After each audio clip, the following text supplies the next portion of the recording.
The wind howled through the pitch darkness that had swallowed Rathos for over 10 decades now, since the intergalactic shift moved it farther away from the 3 suns in the Andromedan solar system.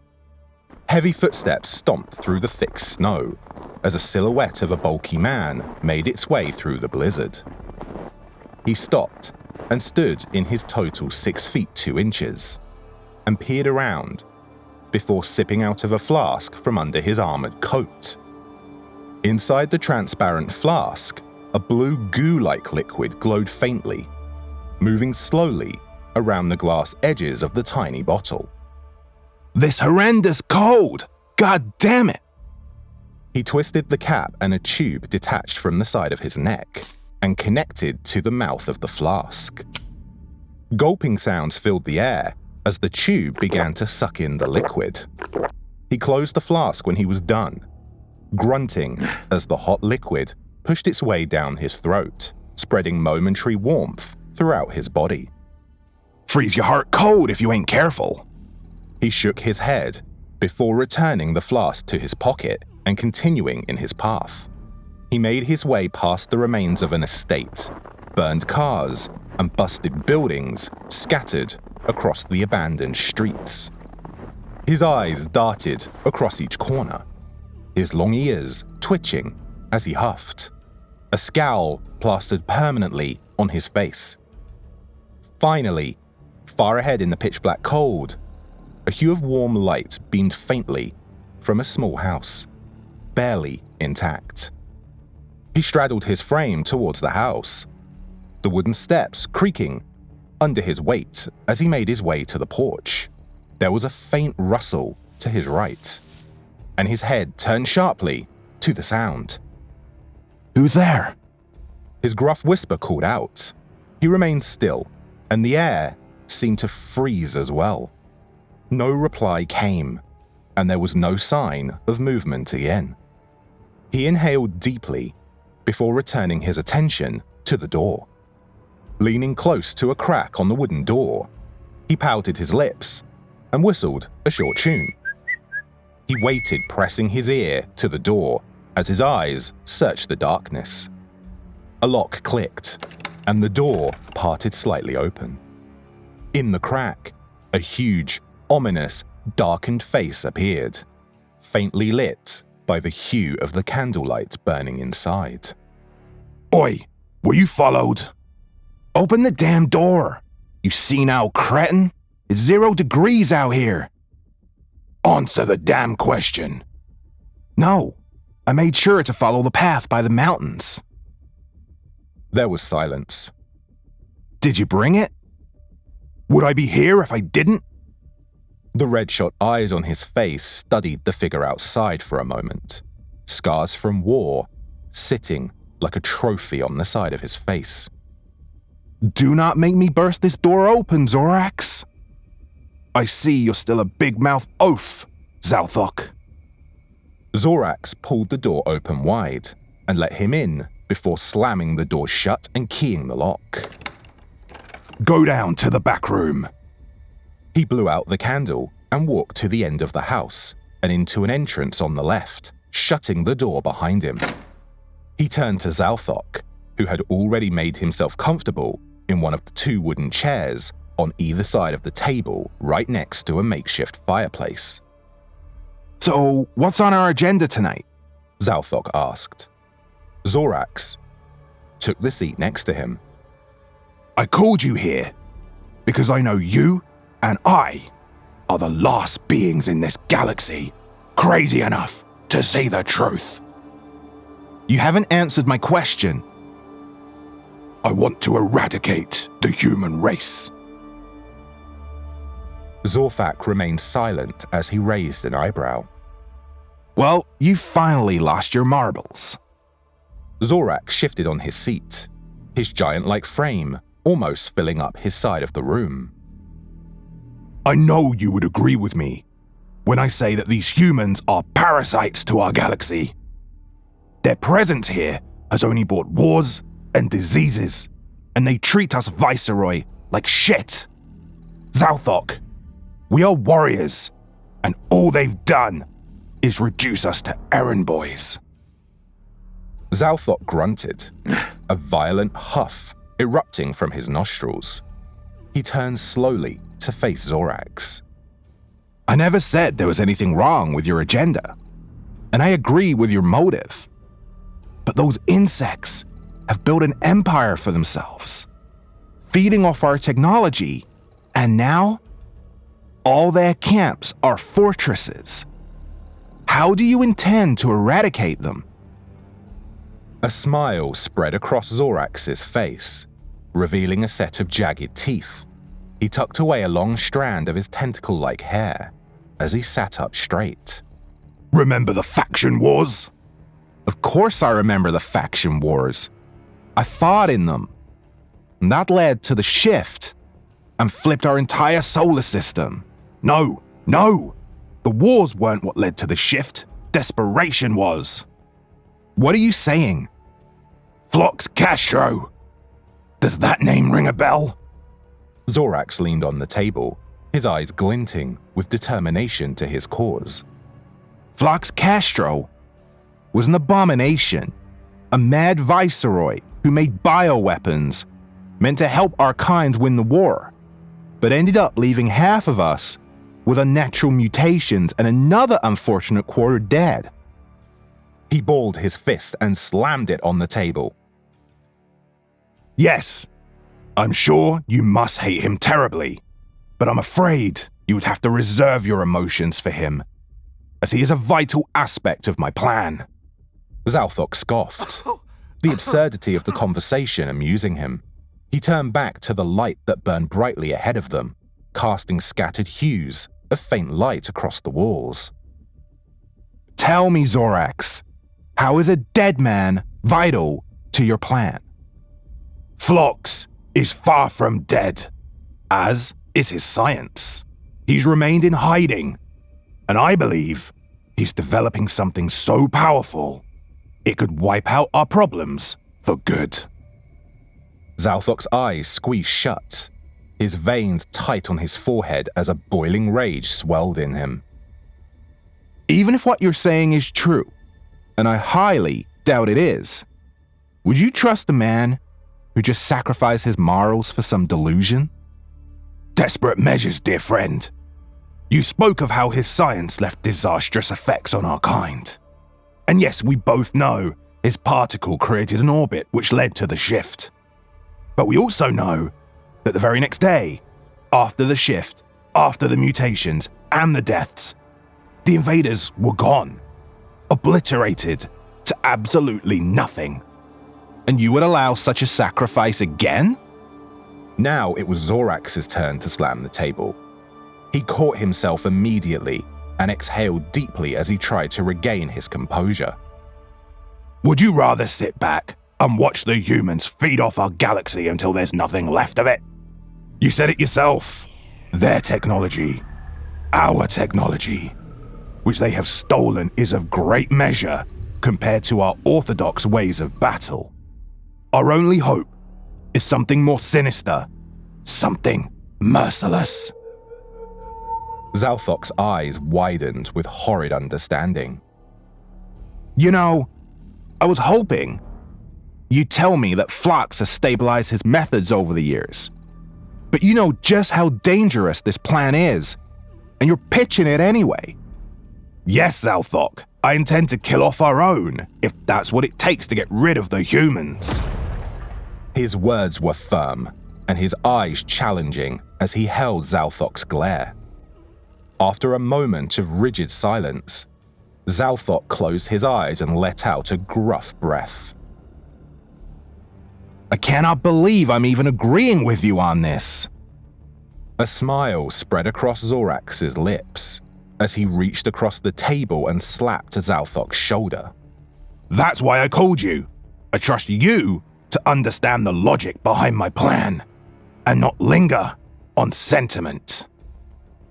Zalthok raised his hand and pointed to him. Now you listen. If there's even a slight chance that the side effects of this ingenious plan of yours would affect any more than 15% of what's left of our kind, I would cease to support you. Do you understand that? Zorax nodded. And I want security for my family. If a single hair on their head is affected, I would kill you before Phlox or even the humans can. Zorax smirked, a slight chuckle erupting from his throat. You can't even beat me in an arm wrestle, you Zorax! Zorax's jaw clenched. I would make sure every last member of your family and mine are shipped off to a secure location far from this galaxy. Zalthok nodded slowly. Now tell me, how do we find a dead man? Zorax stretched out his hand across the table. Where's what I asked you to get for me? Zalthok reached inside his coat and retrieved a sheath, then dropped it in Zorax's awaiting palms. Went through a lot of trouble stealing that for you. Didn't make it any better not knowing what it is. Zorax peeled the sheath off to reveal a small, rectangular device with a screen. On the edges were intricate inscriptions carved into it. It's a beacon, crafted by Phlox and infused with Murloc technology from the old days, before the humans came and made everything traceable. So you believe we can find him with this? But why would we leave something like this lying around? He gave it to his son. Phlox was always aware that his bioweapons would have adverse effects on Viceroy. He made a foolproof plan for him and his son to disappear in time, scattering to different parts of the galaxy till it was safe for them to meet again. But his son was killed on trial. Yes, meanwhile, Phlox, who is presumed to have died in the explosion on his lab, has since fled. This beacon was the only item found on his son when he was caught trying to cross the border. How do you know all of this? Zalthok scratched his head, his eyes now glowing with investment in Zorax's explanation. I stumbled into an old friend of Phlox, a doctor who also shares my ideals on humans. An ally? Yes. But even with all the help he's given, I can't trust him. Why's that? Zorax hesitated for a second, averting his gaze from Zalthok. Zalthok's hefty shoulders heave as he leaned closer and sneered. Tell me! His daughter Allura is married to General Mulligan. The room went still. Zalthok rubbed his temple, groaning before letting out an exhausted sigh. So your only informant, an ally, is directly affiliated with the general of the very race you plan to go to war with? Is only a minor inconvenience. Do you hear yourself? We cannot afford that. We all know this could be a trap. Oh, calm down, Zalthok, Zorax yelled. Look, I am aware of how dire the situation is. And with this new information, I completely understand why you're worried. But there's nothing I haven't considered. So what's your plan for the doctor? Zalthok's heavy breathing filled the room. I've gotten all the information I need from him. Now, he's just a loose end that needs to be taken care of. Zalthok grunted in disbelief as he shifted on his chair. Taken care of? And how do you intend to kill the general's father-in-law? Zorax's eyes remained on the fireplace as he spoke. Well, that's one of the reasons I called you. Zalthok's face contorted into a mixture of awe, anger, and hate. What? We both know you're weak as muck compared to me. And I would have done it myself, but I must admit that in this case, strength isn't all we need, but rather the one thing you're better at than me. Zalthok scoffed. Stealth. You're turning me into an assassin. It's essential that we tighten all loose ends. General Mulligan's estate is impenetrable. There's no way I'm going to be able to find the doctor so easily, let alone kill him. I've watched you break into even more secure locations back in the day, and with a smug grin on your stupid face. Have you gone soft, Zalthok? I have a family now.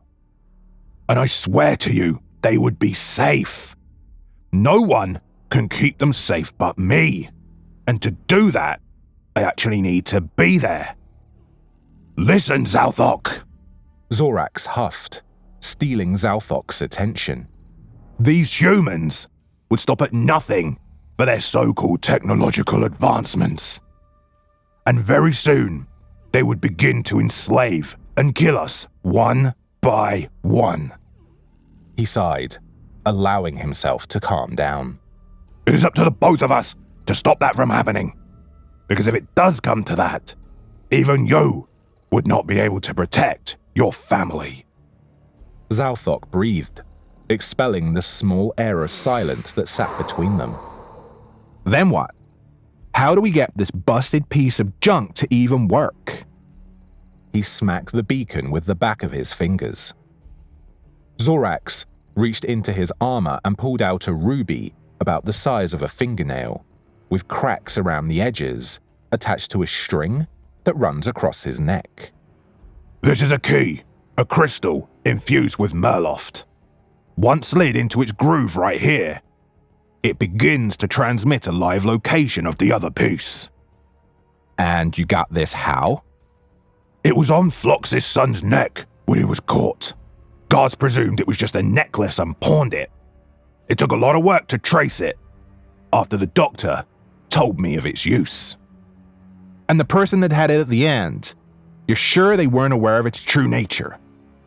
I ripped this off the neck of a dead mistress. Zalthok's eyes shot to him. I didn't kill her. She'd gotten herself into some sort of trouble, and I arrived at the wrong time. And your prince? Zorax lifted his palms and wriggled his fingers, which were strapped in thick black leather gloves. I never take these off. So, in summary, you want to wipe out the human race using a bioweapon which can only be created by a dead and wanted man. You have a device which can help find this man, but all information regarding the device is also privy to a man who has ties to the enemy. And you want me to kill this man, but to do that, I have to sneak into the house of the most powerful man in the galaxy. I understand that there are a couple of loopholes in my plan. A couple of loopholes? You've gone mad. Your plan is a suicide mission with no advantage. You're outgunned, outnumbered, and your cause relies on the assistance of a man who's hated across several planets. So would you help me? The question hung in the air for a while, silence feeding on the tension between both of them, as they sat still staring at each other with expressions that held no emotion, the cackling of wood in the burning fire fading into the silence. When do you intend to kickstart this plan of yours? Zorax let out a relieved sigh before looking up at him again. On the eve of the eclipse of the suns, the borders of all planets would be open to welcome visitors. So whatever planet Phlox may have fled to, we would be able to find him. That's a fortnight from now. Zorax nodded. Till then, we will be having meetings to fortify our plan. We can only grow our numbers once we've got our hands on Phlox. Till then, it's just the two of us. Zalthok breathed heavily. You're gonna get us both killed, brother. Zorax slapped his shoulder again, giving him a firm grip. We would die fighting against those parasites. Zalthok nodded in concurrence. And my family? How do you intend to transport them? I have contacts, but as I said, only till we find Phlox. Across the window, a slight thud shook the side of the house and the men went rigid still. Someone's outside, Zorax whispers. Earlier, I heard some sounds before you let me in. Zorax's eyes widened. And you're telling me this now? He reached for the end of his knife, sheathed at the side of his waist, and pulled it out slowly before nodding towards the window. Zalthok stood from his chair slowly, not making a single sound as he walked to the edge of the window. He retrieved his gun from his holster and turned off the safety. After a while, a scuttling sound followed by the rustle of leaves tore sharply through the silence. Zalthok turned to the table. Zorax nodded again and jumped off his chair before bolting through the back door. Zalthok scaled the window and turned on a flashlight at the side of his gun as the barrel whirled and glowed a shade of bright blue. The light met nothing but an empty patch of dried leaves and broken stems. He leaned down and touched the sand as Zorax approached him. Did you see anyone? Zalthok felt the sand between his fingertips before bringing it to his nose. There was no one. It was probably a stray cat or something. Zalthok shook his head. No, someone was here. The earth is warm here, which means he's been standing on this spot for a while. How long? Zalthok looked up at Zorax, a weary look vivid on the Viceroy's face. Long enough. Zorax sighed. What do we do? Zalthok stood up and looked around. Then, he closed his eyes and took a deep, long breath. His eyes popped open suddenly, and he made a beeline to a path between wild stems. He ran through here. I smell blood. He sniffed, following the trail of the scent until he found one of the stems wet with fresh blood. He broke the stem and licked the blood off slowly. Zorax stood next to him, studying his every move while looking around. Oh, mother. What? What is it? Zorax moved closer. Zalthok closed his eyes and sighed before turning to him. Damn it! It's a human!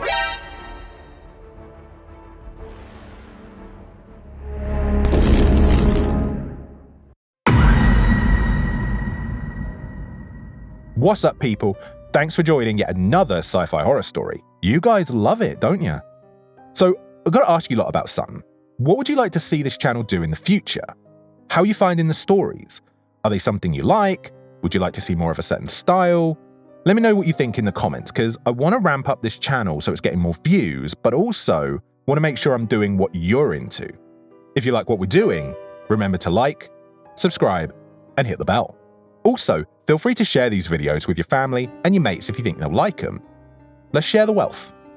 If you want to send some sci-fi horror short stories for me to read out and you don't have them uploaded anywhere else on YouTube, send them to my email, which you'll find in the description, and I'll get around to reading them pretty soon. Let's try and keep them to around 3,000 words though, if possible. Thanks for watching, and I'll catch you soon for another sci-fi horror short story.